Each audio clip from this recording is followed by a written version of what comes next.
Hello guys, welcome to back. म्हणजे आज आपल्याला बिग बॉसच्या घरामध्ये निक्कीचा जर्नी व्हिडिओ बघायला भेटणार आहे. परंतु निक्की स्वतःचा जर्नी व्हिडिओ बघून खूपच इमोशनल झाली आणि खूपच रडू लागली. कारण की बिग बॉसनं निक्की आणि आपल्या वर्षाताईचं एक साथ दोघांचं मिळून जर्नी व्हिडिओ दाखवले आणि जर्नी व्हिडिओमध्ये आपली निक्की तांबवली. जेव्हापासून बिग बॉसमध्ये आली तेव्हापासून त्यांचं म्हणजे जे त्यांनी कार्य केले, जेव्हा एंटरटेनमेंट केला, केवढं भांडणं केले ते सगळे बघून आणि अरबाजची प्रत्येक त्यांच्यासोबत सीन बघून इमोशनल झाली आणि अरबाजची आठवण काढून ज्या आपली निक्की मॅडम खूपच रडू लागली आणि खूपच इमोशनल झाली. परंतु आपली वर्षाताई होती हॅपी. परंतु निक्कीचा हे म्हणजे गम तिला अवघडत नव्हता.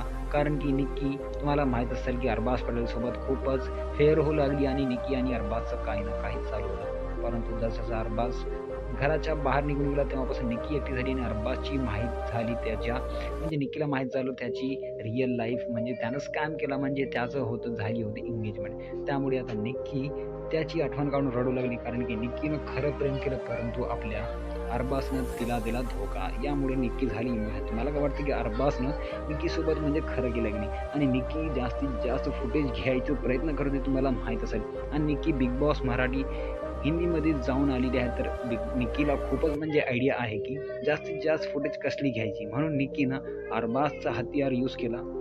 परंतु अरबाजची सच्चाई निक्कीची आई येऊन घरात निक्कीला सांगितले की म्हणजे एंगेजमेंट झालेली आहे, तू तिच्यासोबत का फ्री होतीस. हे ऐकून निक्की झाली रागात आली आणि परंतु आता तिच्या आठवणी बघून रडायला लागली. तुम्हाला काय वाटतं मला कमेंट करून सांगा.